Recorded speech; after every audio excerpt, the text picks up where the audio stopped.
Hey, a couple of quick things before I start the video. Ultrakill content on the channel has been a little bit light lately because, well, I finished my first playthrough of the game and I didn't really have anything else, at least for the time being. No, I'm not done with the game, I'm just working on what's next, which I believe will be P-ranking Minos Prime on Violent. Yeah, I'm going to do it. I've already done all of my Violent P-ranks, now what's next is just grinding. So that will come soon enough, but in the meantime, to hold you over, I made some Ultrakill related tier lists on stream just as something fun to do, and I thought it would make a fun little video. Now, these tier lists aren't meant to be taken too seriously. I'm obviously not an expert speedrunner or top-ranked cyber grind player. So these are just coming from the perspective of your average smuck who's played through the game, and it's just my opinion. I did both a weapon tier list and an enemy tier list, both of which are in this video. I hope you guys enjoy this little Ultrakill related diversion. There will be more substantial Ultrakill content soon, a Dusk playthrough very soon, and a whole lot more coming as always. Anyways, enjoy. What kind of shittery are we getting up to now? Tier lists, my friend. Okay, so Marksman Pistol is a good one to start with.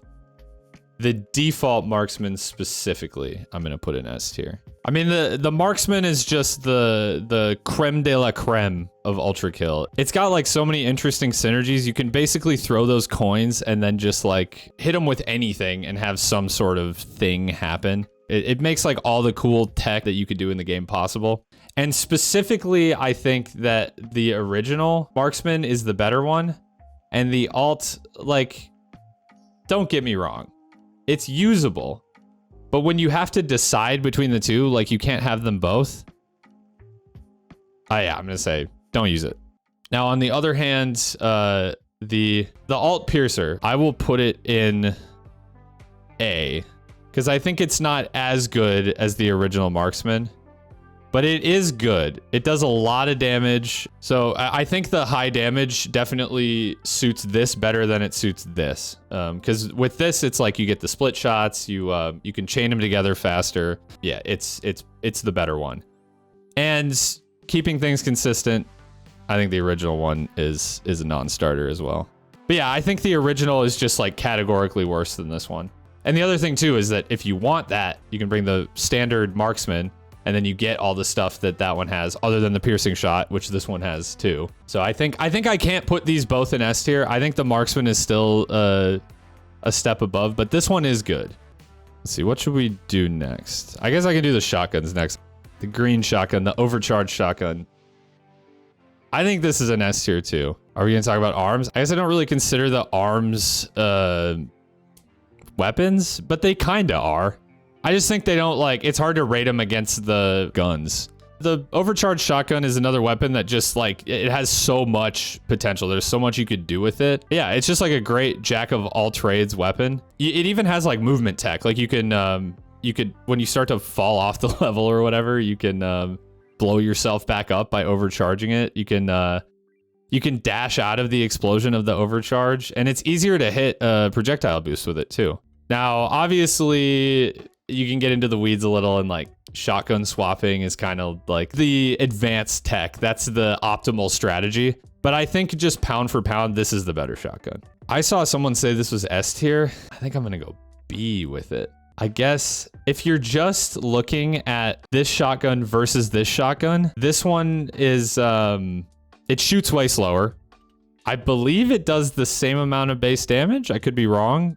Someone correct me if I'm wrong on that, but it feels like it does the same amount of base damage. You can nuke with the blue shotty. That is true, and that is cool, but I would say that it's niche. You're not going to use that as much as you are just going to get up in the face of someone with this and just blast like over and over again. And yeah, like I said, shotgun swapping obviously is going to be like your best option, but pound for pound, I'm still putting this one lower than this one, I think. I still think that if you're going to pick between these two, this is the one you go for. It's fun, but it's more niche, I think. So I think putting it under good but limited is probably the way I'm gonna go with it. Who even uses the drill rail? that would be embarrassing if someone used that. I guess we can go to the rail cannons then. Let's see, the blue rail cannon. Do I think it's as good as these? I think it's slightly worse, but it's like the best A tier. I think the only reason it's not S tier is because of how often you can use it. Because it's still situational. What I like about it is you do a ton of damage all at once to bosses. Now, I used to use this rail cannon for that same thing. I'm not actually putting this in A tier. I'm just explaining. I used to use that so that I could get up in their face and just like start blasting with a shotgun. Because I was like afraid to play aggressively because I, wasn't good at the movement, whatever. I just would die. So what I would do was like Gabriel or V2, I would hit him with the green rail cannon. And then I would just like start just hitting him over and over again. It like enabled me to play aggressively when I was a new player. But I think with this rail cannon existing, this one is useless because it does like almost no damage up front. It does only like damage over time. It doesn't do it all at once. And the other thing you can do with this one is you can just get like right up in their face and just blast them with it once. And then you just heal for all your health, basically. That and the piercing, I don't know how many enemies it can pierce through, but it just goes through like everything. Like if you get a line of enemies, which you can get pretty frequently, you can just kill them all. The pierce is infinite. Well, that makes it even better then. But I'm going to just put it at top of A. Because I think just because the 16-second cooldown makes it so you can't use it that often, it is still situational, but it is the best rail cannon by far, and it's so good. The malicious, I think, is a B. I like how big the explosion is. It's really good for hitting a group of enemies. It does less damage off rip than this, I think. But the AoE damage is good. And there's fun stuff you can do with it, like the nukes or the orbital strikes, I think we were talking about earlier. For me, it's like an excellent meme cannon. But when push comes to shove and I need to do a lot of damage to something, I'm pulling this out over this. Which leaves only the nail guns. I'm going to go like this, and then I will explain why. When I want to use the nail gun, I'm getting out the magnet nail gun, and I'm completely exhausting it before I pull out the overheat nail gun. The magnets enable the nail guns.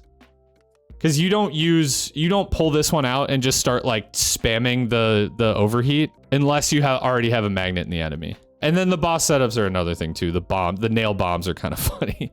I like the nail guns because it's good when you can't like get up close to something and your rail cannon is recharging. Then it's good to just do like some chip damage DPS with the nail guns.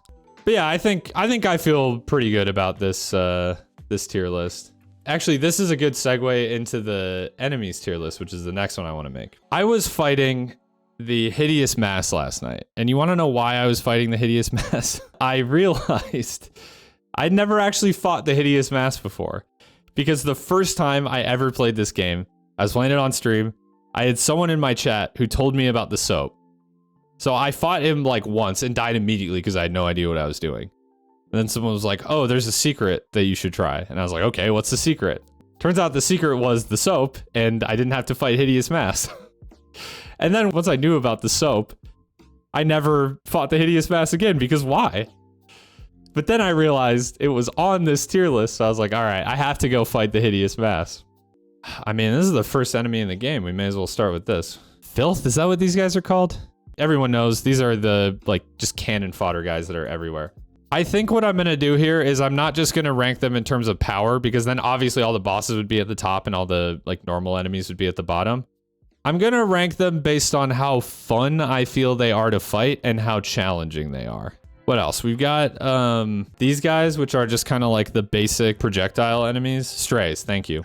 I think C is fine for these guys. It's kind of fun to, like, early on in the game to parry them because they're so easy to parry. It's also fun when they're, like, charging up their attack and you hit them with a coin and they just blow up. But all in all, they're not hard to fight. They just kind of stand there. The same can be said for their upgraded version.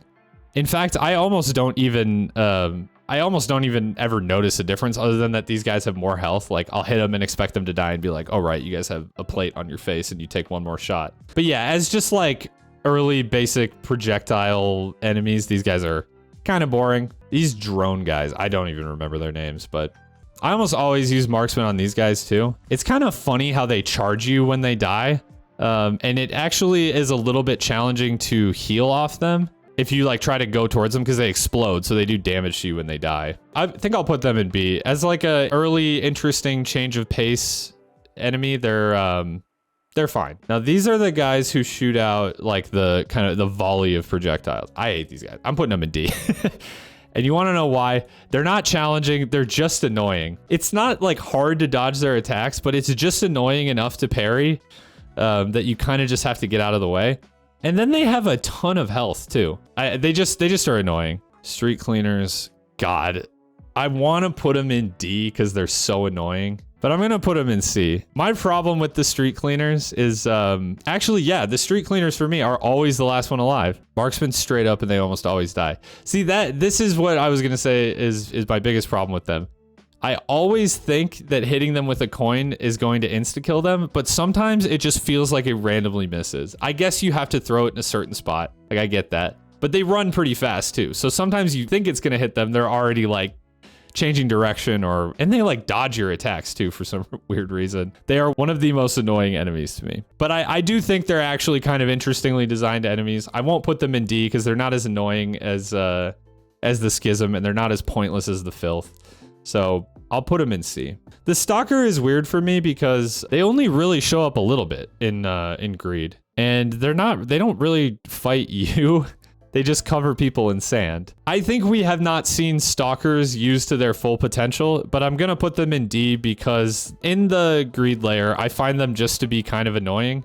And the sand thing is kind of, it's not really a fun mechanic. I think it's an interesting change of pace that you can't heal off of sand-covered enemies, but I think D tier. I think they haven't been used to their full potential in the main game. I don't really have an opinion on them in Cybergrind, but they just are kind of annoying and pointless in Greed.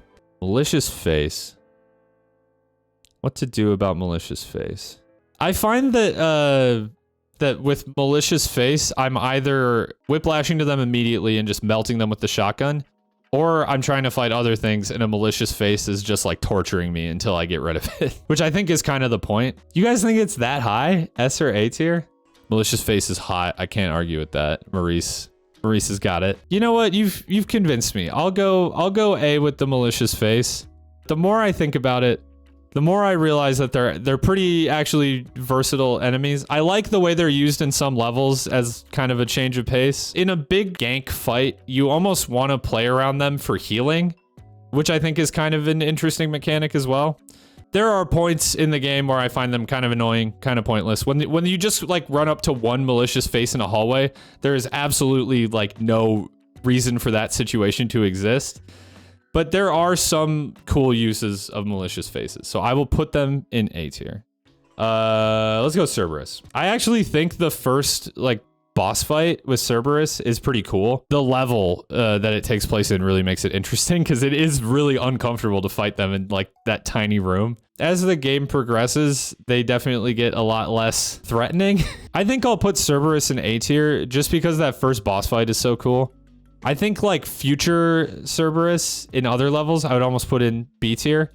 But if we consider everything, including the boss fight, I think they're cool. And yeah, I like how when there's two of them, one of them goes like fucking sicko mode on your ass. Virtue is super cool. Is it S tier? I think it might be another A tier. I like the way that it changes the levels that they spawn in, right? Because you can't play in certain areas. You have to move around. The reason why I want to put Virtue in D tier is because of that godforsaken level 4S. No, I'm kidding. I'm kidding. I'll put it in A tier because I think it's a really interesting enemy. I think it changes the game in an interesting way. I'm trying to like think about Mind Flayers. I feel like there's kind of like not a lot of them, but maybe I'm wrong. I guess now that I think about it, there is kind of a lot of them because they show up first in layer 2. They shoot out kind of a volley of projectiles. They warp around and then they explode big when you kill them. Yeah, it's pretty cool. I think A tier is fair. Yeah, that's true. Mind Flayer is the hottest enemy. True, S tier. Hottest enemy only after Maurice. Are we on bosses now? I should probably kind of do these in order, huh? Okay, Swordsmachine. Swordsmachine is like Gabriel light, right? Because he does like a lot of melee attacks and then he has like the one projectile. I even when I first started the game, I don't think I really had trouble with Swordsmachine. I think it's easy to give you confidence for the rest of the game. But the animations are cool. The design of the actual Swordsmachine itself is cool. And When you first start the game and you have no clue what you're doing, you're just gonna pop it with your pistol over and over again because you have no idea what you're doing. So beating the sword machine is a nice confidence boost you need. From that standpoint, I can understand why it's an easy enemy. It is easy, nonetheless. Like, you're not gonna have any trouble with sword machine on future playthroughs. Not even the secret, like, double sword machine boss room. And then V2 shatters your ego, exactly. We do have one more boss before V2. This is another boss that's like, yeah, I'm gonna put the Hideous Mass in C. I think it's cool you can kill the Hideous Mass with soap, but I don't think it's all that fun to fight. It's kind of, after you've fought Cerberus already, Hideous Mass is not really anything new. It sends out those shockwaves, it throws projectiles at you. But yeah, another thing I don't like, and like I said, I actually just properly beat Hideous Mass the normal way for the first time last night because I was like, okay, this is the one enemy I haven't fought off of this list. It's just not that fun. I don't like the way it grapples you. I'm not really a fan of anything that takes away like player freedom. And that it kind of feels like a cheap mechanic. If you get grappled and you die, it's very annoying. But it's kind of interesting how you have to shoot the weak spots. You can parry the grapple. You can parry just about anything in the game, but that doesn't mean that everyone's gonna parry everything. I just think it's kind of like, it's boring, it's a little cheesy. The one thing I will say positive about it is I like how you have to shoot the weak spots. That's an interesting change of pace, but overall, don't really love the boss fight. V2 is an S tier boss. I feel like I don't even have to explain this one. V2 teaches you the right way to play the game. Because you see V2 like whip out all these different attacks and like vary up the different like ways that it attacks you based on the distance. And when you get smoked by V2 for the first time, you realize how much better and how much more efficiently you could be playing the game. And I think it's such a cool boss fight because it basically shows you the right way to play the game. I remember seeing a negative review that was complaining about V2. Yeah, for a lot of people, V2 is probably the breaking point, you know? That's when you realize what you've gotten yourself into. And if you don't like it at that point, if you don't feel motivated enough to get past V2, then yeah, the game is probably not for you. I don't think it makes it a bad game, obviously, but I think it's so cool. It's basically like inviting you to play the game. It's like everything else is a tutorial, and then V2 is like, by the way. Just the AI in general is really cool. The way that it reacts to what you're doing. And it's not the only enemy in the game that does that, but it is the first one, and I think it really introduces you to the learning curve of the game, exactly. I got to V2 and started parrying and coin teching like my life depended on it. Yeah, I got to V2 and I pretty much just insta-killed it the first time. I'm a bit of a gamer Chad like that, you know? So next up, Corpse of King Minos. I think that's an A tier boss. I like the two phases of the Corpse of King Minos. I like when you fight the hand and it's like slapping around the hallway. Not only is that one of like the coolest levels visually, but it's also at that point in the game, it's a nice challenge. Like it's not harder than V2, but it is like a progression, you know?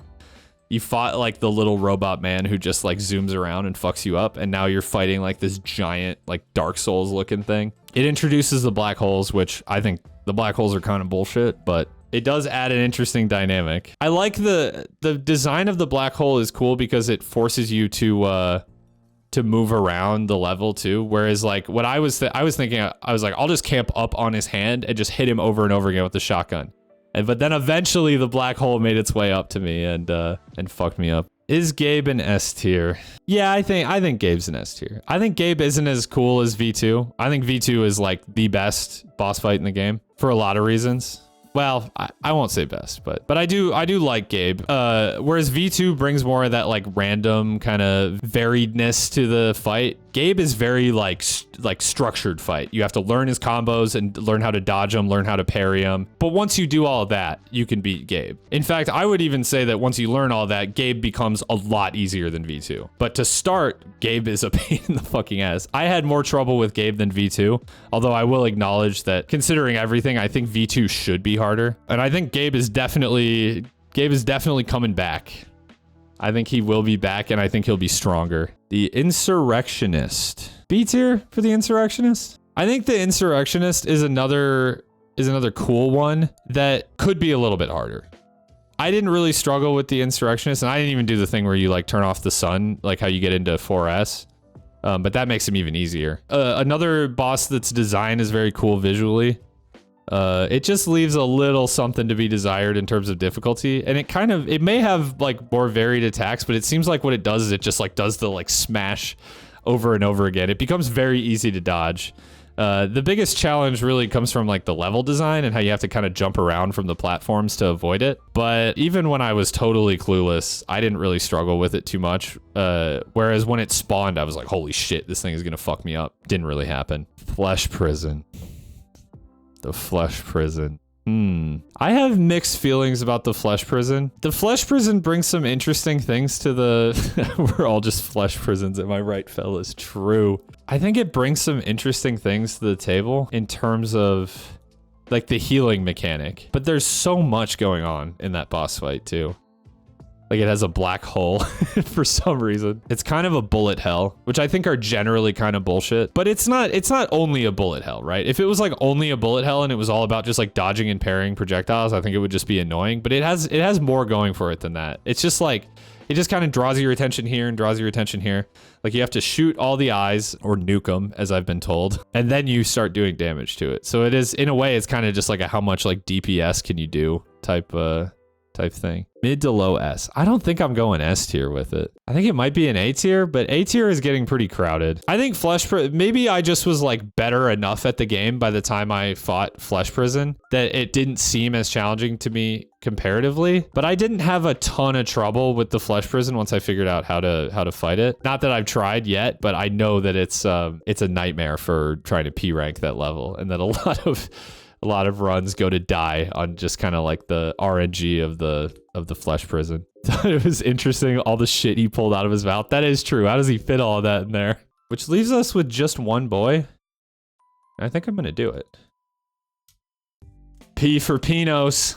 I think there is actually an interesting discussion to be had, because I think all these bosses realistically are S tier, but there's something about like grinding through the whole game to get all the P ranks, fighting another gigantic boss, and then getting smacked down for an hour by Minos until you figure out how to fight him. That is just like, it's seriously like one of the best experiences I've ever had in a video game. And for that, even though you could sit here and compare like this or that about him to the other bosses, I do think for that reason he's the coolest. He's kind of like a hybrid of V2 and Gabriel in that he varies up his attacks in like a pretty intelligent way against what you're doing. But he also has readable combos like Gabriel, so you can kind of figure out how to parry and dodge what he's doing. And it's really rewarding, especially like, it took me so long when I was doing it for the first time. When he slams down and then you have to dodge not only that, but also the shockwave, is like, once you start to pull that off consistently, it's super satisfying. Parrying his attacks are super satisfying. Yeah, just all in all, a great boss, I think.